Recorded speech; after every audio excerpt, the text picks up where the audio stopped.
bisa termasuk dalam pelecehan verbal. Nah, pelecehan verbal itu adalah tindakan menyampaikan kata-kata yang bersifat menghina, merendahkan, ataupun melecehkan orang lain.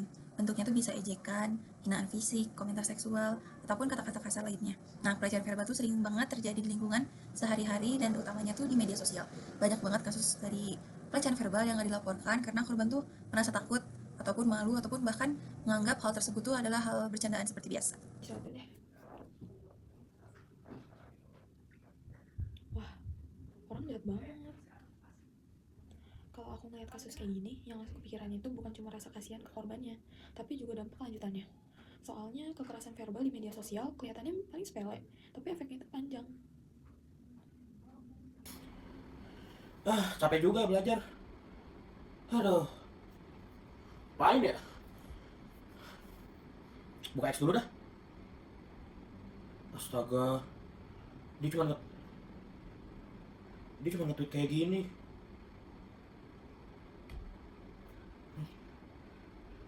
Lihat aja hujatannya nih. Ya, sisi positif yang kita bisa ambil dari sini adalah jika kalian itu pejabat, berlakulah sestandarnya aja, tidak berlebih-lebihan. Dan ya buat orang-orang di sana juga kayak harusnya sih kalian bisa menahan komentar kalian ya, dan tidak ngomong yang berlebihan, karena kayak tetap aja walaupun dia berbuat salah, aku nggak membenarkan dia berbuat salah, tapi kayak tetap aja, dan kita harus bisa mengontrol diri kita sendiri dalam berbicara dan berkomentar di sosial media juga, karena itu untuk termasuk dalam pelecehan verbal, guys. Udah lanjut tugas lagi. Wah, parah sih ini. Tiap ada kasus kayak gini, orang langsung marah dan ngeroyok di kolom komentar. Tapi habis itu ya hilang. Aku kepikiran deh, gimana kalau videonya nggak berhenti di momen pelecehannya aja, tapi dilanjutin ke dampaknya ke orang yang kena. Atau mungkin kalimat pelecehannya ditampilin ulang, tapi dikasih penjelasan pelan-pelan biar orang sadar kenapa itu tuh salah. Ada berita apa nih? Kok rame banget? Ada kayak gosip-gosip gitu. Tapi kok isinya kekerasan verbal semua komennya ya? Banyak banget komen kasar. Ini kenapa sih ceritanya? Tapi nggak boleh langsung komen deh. Kayaknya harus cari dulu nih, harus cari kebenaran dulu nih. Coba kita cari dulu nih. Nah kan nggak sesuai kebenarannya. Berarti yang orang komen-komen di sini cuma ikut-ikutan doang ya, nggak sesuai faktanya. Kayaknya orang-orang memang harus lihat faktanya dulu, jangan langsung asal komen. Kalian udah lihat belum sih berita ini yang viral? Lihat ya. Tuh, mager banget ya, coba dikasih ke situ dulu. Dikasih ke situ dulu. Nih. Nah, itu. Iya. Kalian udah lihat kan? Ya sini baru lewat juga nih. Baru lewat juga nih sini Iya. di media sosial. Menurut kalian gimana? Ya, gimana ya? Jahat banget sih. Itu masuk verbal nggak sih kalau dari perkataan dari media sosial? Iya. Kalau kata aku sih itu verbal. Jadi kayak kan kekerasan verbal itu meliputi banyak Iya, nggak cuma kata-kata kasar iya, doang, ya. kayak ejekan, pelecehan seksual, terus kayak misalkan ya apapun itulah yang ada di banyak sosial media. Heeh. Kalau pendapat Nail apa? Menurut aku ya. Kekerasan verbal juga bisa pemerasan sih, pemerasan atau kayak kalau sekarang tuh bahasanya blackmail. Asik. Blackmail tuh kayak gimana ya? Kayak kita misalnya punya satu aib tapi nggak bisa disebarluasin kan. Tapi orang itu tetap punya juga. Jadi dia kayak memeras kita. Kalau nggak blackmail kita tuh auto aib kita disebarin. Contoh. Jangan, contohnya banyak sih contohnya. Cuma nanti kita lempar ke sini aja kali ya. Nih, contohnya. Tapi sih kalau menurut aku yang bisa diambil dari kasus ini tuh, misalkan kita kalau upload konten juga jangan yang keributan, dan kalau yang komen juga mungkin kata-katanya lebih bisa dipikirin lagi dan beretika sih, soalnya kekuatan mental orang tuh beda-beda. Kalau menurut kamu gimana ya? Kalau menurut aku sih ya, menurut aku sebelum kita komen tuh selain kita cari informasi yang benar dulu. Orang kan biasanya banyak tuh yang komen-komen tapi dia cuma kayak ikutin apa namanya, cuma ikutin perkembangan di post itu doang. Dia nggak melihat kayak perkembangan lainnya atau tiba-tiba kata yang di komen itu salah. Jadi menurut aku sih kita cari benar dulu, cari informasinya dulu baru kita bisa komen sejujurnya. Dan kita komen terus layak. Iya, layaknya. Jangan FOMO, ya jangan FOMO. Setuju. Kalau menurut kamu? Ya, kalau menurut aku juga sih kayak bener sih, kita penting banget ya buat apa yang kita omongin sebelum komen, karena penting banget, karena walaupun pelecehan verbal tuh nggak bikin luka fisik, tapi kan jadinya luka mental dia yang penting banget gitu kan. Kalau menurut aku sama juga sih, kayak kita harus mikir 2 kali sebelum kita komen.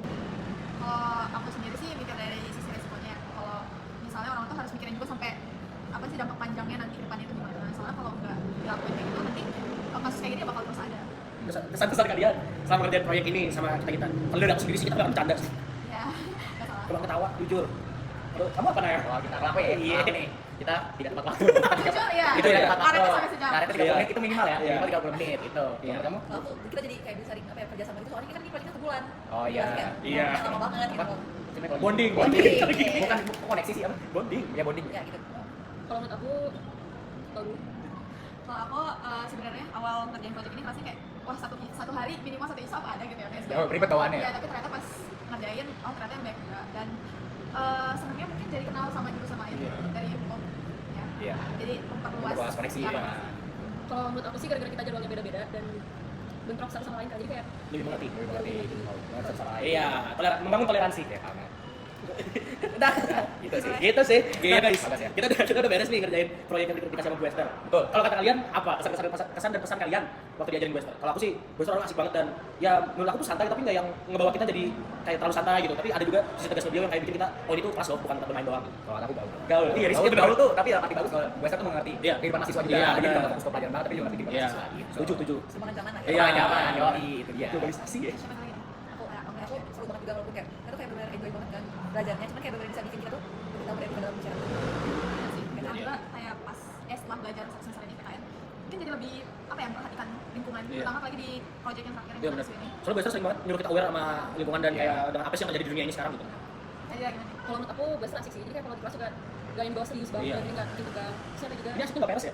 Ini beneran asik soalnya asik. Asiknya nggak bukan dua. Iya. Iya. Ada momen paling aku ingat sama Bu Esther yaitu ngantar tugas ke gedung filsafat di hari yang panas. Wait. Cari Bu, soalnya. Tenang, Panas banget, Bu, jujur. tenang. Soalnya saya disitu nabrak Bu.